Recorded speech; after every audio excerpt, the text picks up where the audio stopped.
bleiben hier. Für immer. Und du sagst uns keinen Ton? Oder möchtest du was anderes, einen Kaffee oder? Lass mal lieber. Ich gehe nach Hause. Schade. Die Sache mit Bernd lässt hier keine Ruhe. Meine Verteidigungsstrategie für morgen, die muss perfekt sein. Dann los, zieh den Typen eins über. Was? Du sollst ihn bewusstlos schlagen. Schnell, ich habe alles für deine Flucht vorbereitet.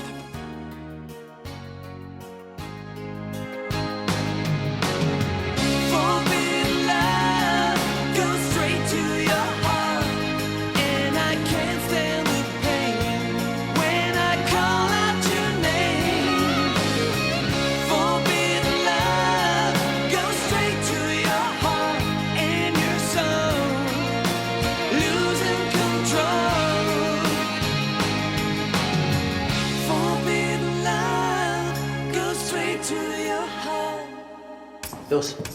Wo ist der Schlüssel? Wo ist der Schlüssel? Daddy, ich habe wirklich an alles gedacht. Wir können durch den Seiteneingang fliehen. Hast du auch daran gedacht, wovon wir leben sollen? Fällt uns schon was ein. Wir schaffen das. Sie sagen mir jetzt augenblicklich, wo dieser verdammte Schlüssel ist. Fluchtversuch. Alle Wachen zum Raum 14. Vanessa, hör mir jetzt gut zu. Du hast von all dem nichts gewusst. Das war alles meine Idee. Hast du kapiert? Glaubst du denn, dass du den Prozess noch gewinnen kannst? Bernds Verteidigung ist wirklich schwierig. Oh nein, Mist. Warte, ich helfe dir. Wenn Bernd wüsste, unter welchen Bedingungen du seine Verteidigung vorbereitest. Ich habe eben nur ein Zimmer. Ich kann doch meinen Mandanten nicht fragen, ob er mir eine Zelle als Büro zur Verfügung stellt. Oh, hallo. Morgen. Warum hast du mich denn nicht geweckt? Ich muss gleich ins Gericht. Dann hätten wir wenigstens zusammen frühstücken können. Mit einem gemeinsamen Schlafzimmer würdet ihr gleich 2 Probleme auf einmal lösen. Du würdest nicht mehr verpassen, wenn er aufsteht, und das zweite Zimmer könntet ihr als Arbeitszimmer nutzen. Ja. Das würde einiges leichter machen. Was hältst du denn davon?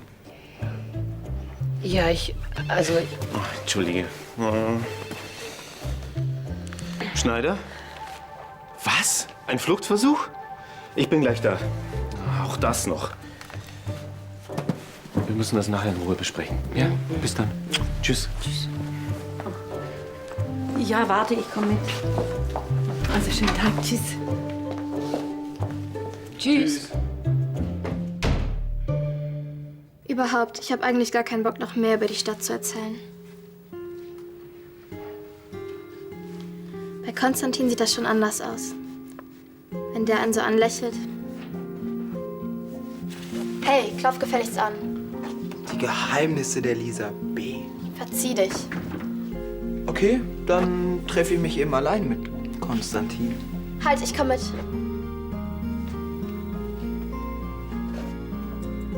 Bist wohl doch neugierig auf Düsseldorf. Ich hab halt keinen Bock, hier den ganzen Tag abzuhängen. Siehst du? So macht man das. Ja? Elisa, kann ich dich kurz mal sprechen? Ich habe jetzt keine Zeit. Ich dachte, ich mache uns einen Schokoshake und wir reden ein bisschen. Schokoshake ist doch kindisch. Ich gehe dann schon mal runter. Und? Was für Überraschungen hast du noch auf Lager? Ich verstehe, dass du sauer auf mich bist. Aber lass mich wenigstens erklären, warum ich dich angelogen habe. Okay. Aber mach's kurz.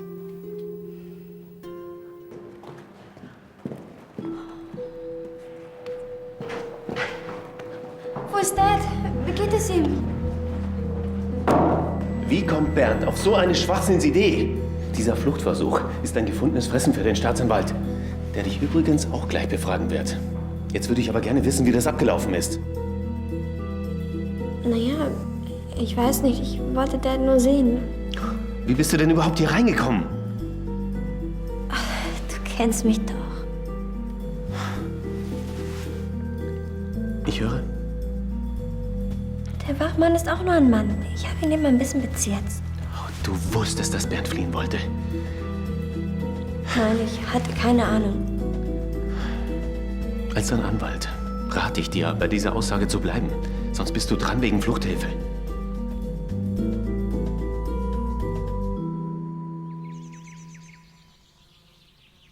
Ich bin total fertig. Moment. Glaubst du nicht, dass du mir ein paar Antworten schuldig bist? Warum hast du Bernd von der Flucht nicht abgehalten? Es ging einfach zu schnell. Warum warst du denn überhaupt da, wenn du von nichts eine Ahnung hattest? Weil ich meinen Vater einfach sehen wollte. Jetzt lass mich in Ruhe. Der Staatsanwalt hat sie ziemlich hart rangenommen. Mit welchen Konsequenzen müssen wir noch rechnen? Ich habe ihm klargemacht, dass Vanessa von Bernd überrumpelt worden ist. Und deswegen hat er noch keine rechtlichen Schritte eingeleitet. Ja, und Bernd? Der Fluchtversuch alleine ist strafrechtlich irrelevant. Da kommt das sicher am Schuldeingeständnis gleich. Das nicht. Der Versuch wird als mangelnde Einsicht des Angeklagten gewertet und in die Argumentation des Staatsanwalts einfließen. Wie, das ist alles? Da kommt noch dazu Freiheitsberaubung des Wachmannes und ein paar andere Kleinigkeiten. Aber dafür gibt es ein Extraverfahren. Das auch noch. Als ob dieser verfluchte Fall nicht schon schwierig genug wäre. Ich dachte, es wäre besser, du würdest Düsseldorf unvoreingenommen kennenlernen. Wozu? Hier gibt es bessere Ausbildungsmöglichkeiten für dich und Paul als in Argentinien. Jetzt sag bloß, dass du nur wegen uns hier bist. Nee, natürlich hoffe ich auch, einen guten Job zu finden. Nach der Trennung von deinem Vater müssen wir schließlich von irgendwas leben. Arbeiten kannst du doch auch in Argentinien. Dort ist es aber wesentlich schwerer, etwas zu finden. Ach, glaub mir, mir fällt es auch nicht leichter, wegzugehen. Und Papa? Ist er einverstanden? Natürlich. Er möchte auch, dass du deinen Schulabschluss hier machst. Ja, es war falsch, dich anzulügen. Aber das Ganze ist auch nicht leicht für mich. Das weiß ich auch.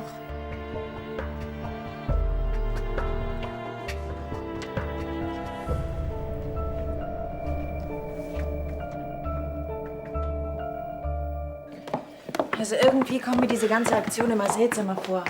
Das passt gar nicht zu Bernd. Ja. Bernds Aussage war ziemlich konfus, teilweise sogar widersprüchlich. Ja, und das heißt? Er hat behauptet, er hätte den Wachmann bestochen. Aber er konnte mir nicht sagen, woher das Geld gekommen ist.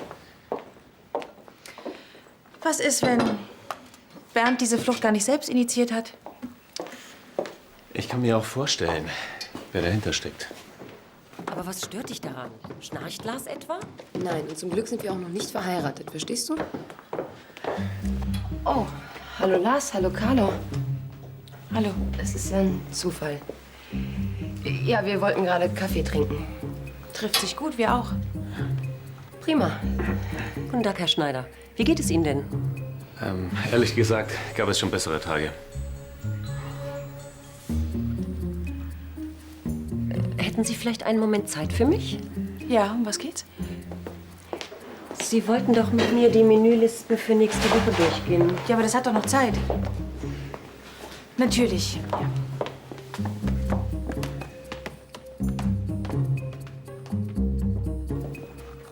Also wegen heute Morgen. Es tut mir leid, wenn ich dich verletzt habe.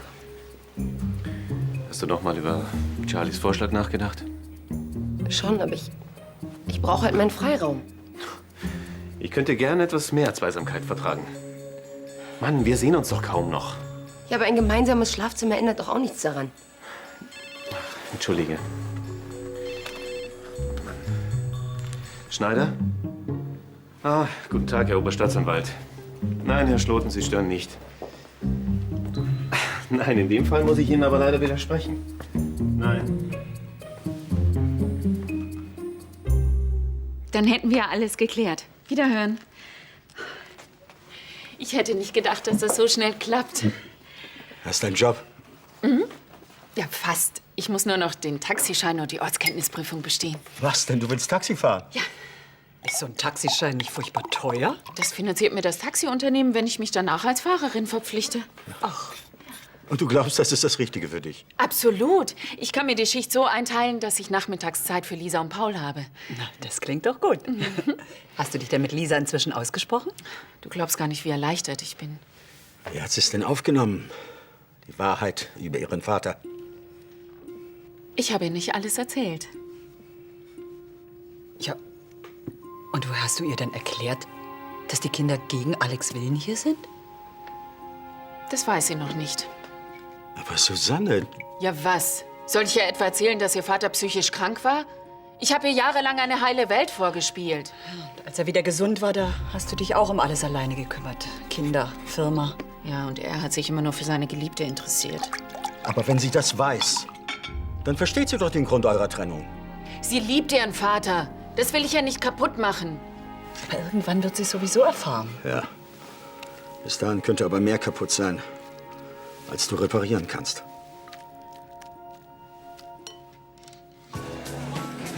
Nee, das ist echt super hier. Ja, da bin ich mal gespannt. Guck mal, hinten ist auch noch ein Tisch frei. Sollen wir den nehmen? Klar. Ja, klar. Der Zug durch die Altstadt war keine schlechte Idee. Siehst du, habe ich doch gleich gesagt. Und du, hoffentlich habe ich dich nicht gelangweilt. Ach was. Okay, ja, verstehe schon. Gegen Buenos Aires kommt Düsseldorf natürlich nicht an. Was wollt ihr trinken? Ich lade euch ein. Cool. Dann nehme ich einen Schokoshake. Ich auch. Der ist lecker. Eine Cola. Einen Latte Macchiato, bitte. Kommt sofort. Ganz cooler Laden. Wenn du Lust hast, wir können Dart spielen. Die haben eine Scheibe da hinten. Warum nicht? Okay. Welche Teams? Ihr beide? Gegen mich. Der Verlierer zahlt die nächste Runde. Oh Gott, lächerlich. Dein Bruder hat keine Chance. Ich zieh euch. Hi, Konstantin. Hi. Scheint heute nicht dein Tag zu sein. Ja, das mit dem Zusammenziehen wird von den meisten doch viel zu ernst genommen. Ich möchte nicht wissen, wie viele Paare deswegen Beziehungsstress haben. Oh, das hört sich so an, als ob du schon bereust, dass du mit Lars zusammengezogen bist.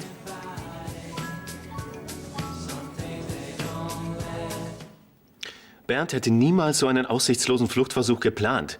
Vor allem, wenn er nicht weiß, wie es weitergehen soll. Was soll das? Willst du mir jetzt unterstellen, dass ich das war, oder was? Ja, genau das denke ich. Das ist absurd. Vanessa, sag uns jetzt bitte endlich, wofür du wirklich so viel Geld brauchtest. Ich glaube, das ist meine Sache. Du wolltest damit den Wachmann bestechen, nicht wahr? Nein, und du hast mir das Geld ja sowieso nicht gegeben. Du wirst schon eine andere Quelle gefunden haben. Vanessa, wenn du nicht gleich mit der Wahrheit rausrückst, dann lege ich mein Mandat nieder.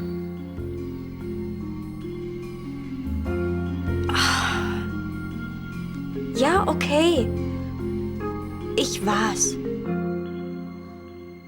Hervorragend, dann sehen wir uns morgen auf dem Flugplatz. Bis dann.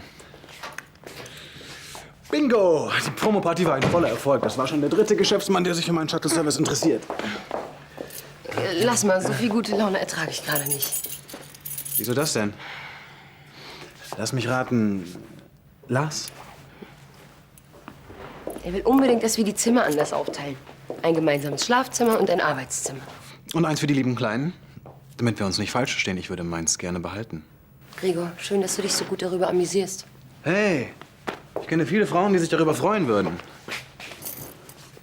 Das mag ja sein, aber mit diesem gemeinsamen Schlafzimmer, das ist mir irgendwie zu verbindlich. Wieso das denn? Ihr wohnt doch schon seit Ewigkeiten zusammen hier.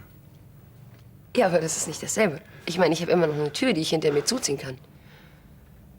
Immer noch die alte Bindungsangst? Jetzt mal im Ernst. Ihr beide übernachtet doch sowieso immer in einem Zimmer. Wo ist also das Problem? Du hast ja recht. Es wurde Zeit, dass du das endlich mal begreifst. Ich habe Lars bestimmt ganz schön verletzt. Mag sein, aber das Schöne an einem Streit ist doch, dass man sich hinterher immer wieder versöhnen kann.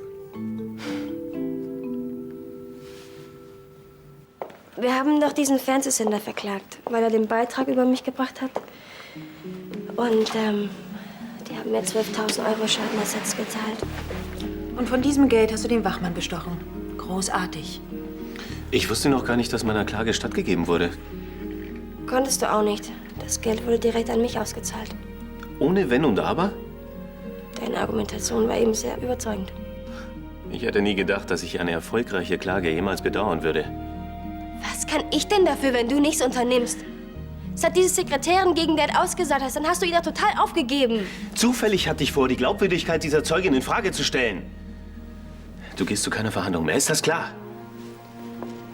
Und wenn Vanessa sich stellt und selbst bezichtigt? Ach, das hat keinen Zweck. Bernd steht unter Mordverdacht und ich glaube kaum, dass der Richter ihr glauben wird. Aber ich kann Dad jetzt nicht im Stich lassen. Du hältst dich da raus. Hast du mich verstanden? Pass auf, Zwerg. Also. Nein. Nee, der sitzt nicht. Und, pass auf. Nein. Oh, Sieg. Hey. Super. Ja. Alles klar, dann gehe ich wohl mal Nachschub holen. Das würde ich aber auch mal sagen. Ja, versprochen ist versprochen. Nicht schlecht dafür, dass du das erste Mal Dart gespielt hast. Findest du wirklich? Das kann man wohl sagen. Du kannst mir doch nicht erzählen, dass ihr keine Dartscheibe zu Hause habt. Nee, wirklich nicht. Ich bin der absolute Anfänger. Nennt man wohl Anfängerglück. Hallo Jana. Hallo, Susanne. Was wollt ihr denn? 2 Schokoshakes und eine Cola, bitte. Okay, bringe ich euch. Danke. Lisa scheint sich richtig gut zu amüsieren. Was machst du denn hier? Ich war auf dem Weg nach Hause und wollte fragen, ob ich euch mitnehmen soll. Ich glaube, das kommt jetzt gar nicht gut. Ja, wie du siehst, macht sich Lisa gerade ein bisschen locker. Schön, sie mal wieder von der Seite zu sehen. Trotzdem wäre es vielleicht besser, du gehst. Ja, ich habe schon kapiert. Das kenne ich selber von früher. Ist nicht besonders cool, von seiner Mutter abgeholt zu werden, ne? Also dann, ne? Viel Spaß. Bis später. Ja, mach dir keine Sorgen. Ja. Tschüss. Ja, tschüss.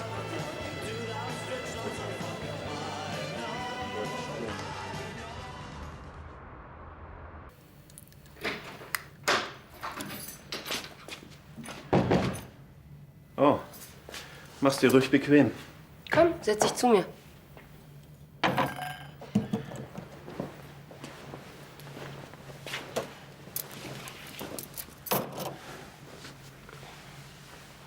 Also, wenn dir das so wichtig ist, dann sollten wir das mit dem gemeinsamen Schlafzimmer mal ausprobieren. Ich glaube, wir lassen das besser. Warum das denn auf einmal? Um das Schlafzimmer geht es doch überhaupt nicht. Sondern? Um uns. Ich muss halt einfach erst mal darüber nachdenken.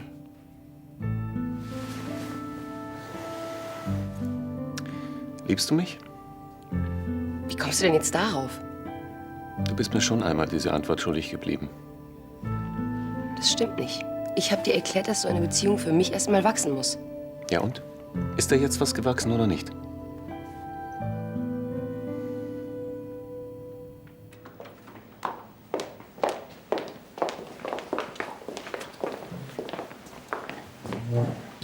Carla, gibst du mir mal das Wasser, bitte? Zum Glück ist dein Vater nicht weit gekommen, sonst hätte man ihn womöglich noch auf der Flucht erschossen. Ansgar, es reicht. Na, jedenfalls hat Bernd damit seine Schuld eingestanden. Ist nicht wahr. Du und dein Flittchen, ihr habt Rush umgebracht und es meinem Vater in die Schuhe geschoben. Vanessa. Erst habt ihr Sylvia Jones bestochen, damit sie meinem Dad kein Alibi gibt. Oh, du hast ja wirklich eine blühende Fantasie. Aber um ganz sicher zu gehen, habt ihr jetzt auch diese Zeugin gekauft. Das ist die Wahrheit. Er ist der Mörder. Haben Sie Beweise dafür?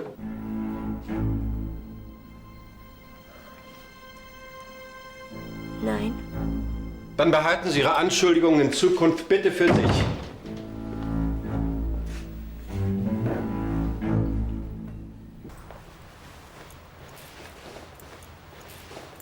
Also, dann spielst du Beachvolleyball? Ja, das würde ich auch gerne mal machen. Ja, kann ich dir gerne mal zeigen. Irgendwann. Okay, cool. Also dann bis morgen. Geht klar. Tut mir leid, Paul und ich sind morgen zu einer Partie Tennis verabredet. Kein Problem. Mir fällt sowieso noch was anderes vor. Okay, aber das nächste Mal machen wir wieder was zu dritt, okay? Ja, mal sehen. Okay. Hallo zusammen. Hi. Also, schönen Abend noch. Ich muss noch einen Brief schreiben. Habt ihr euch gut amüsiert? Klar. Als ob meine Gefühle für dich was mit der Zimmeraufteilung zu tun hätten. Wenn du mich liebst, warum kannst du es nicht einmal aussprechen? Falls du es vergessen hast, ich bin hier nicht die Angeklagte und das hier ist auch kein Gerichtssaal. Jetzt weich mir doch nicht ständig aus. Gib mir einfach nur eine Antwort. Ich lasse mich doch von dir zu keinem Liebesgeständnis erpressen. Willst du mir jetzt auch noch das Wort im Mund umdrehen? Nein, du hast damit angefangen. Ich wollte mir lediglich einen schönen Abend mit dir machen. Und das mache ich jetzt auch. Mit meinem Wein in meinem Zimmer.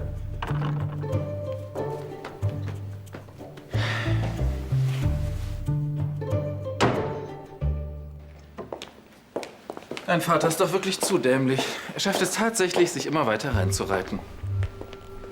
Ich werde schon noch beweisen, dass du hinter diesem Mord steckst. Na, da habe ich aber Angst. Irgendwann bekommt jeder, was er verdient. Ja, ganz genau. Und deswegen sitzt auch dein Vater im Knast und nicht ich. Also finde ich damit ab. Niemals. Die große Vater-Tochter-Liebe. Wie rührend. Du ziehst diese Show doch nur ab, weil dein Vater dich nicht liebt.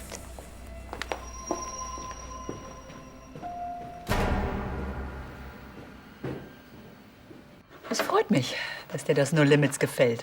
Der Laden ist nicht übel. Früher hatte ich da auch schon viel Spaß. Oh, wenn du erst mal Taxi fährst, dann wirst du abends kaum mehr Zeit dafür haben. Das macht nichts. Ihr müsst mir nur die Daumen drücken, dass ich die Prüfung schaffe. Das ging ja ruckzuck, wie du Anschluss gefunden hast. Konstantin ist echt in Ordnung. Und wie gefällt er dir? Ja, ja. Aber die Tour durch die Stadt hat dir doch gefallen. Ist total ätzend hier. Aber das ist dir ja egal. Du denkst doch sowieso nur an dich. Aber Lisa... Dein ganzes Gefasel von wegen, mir fällt's hier doch auch nicht so leicht. Im Gegensatz zu mir geht's dir doch prima hier.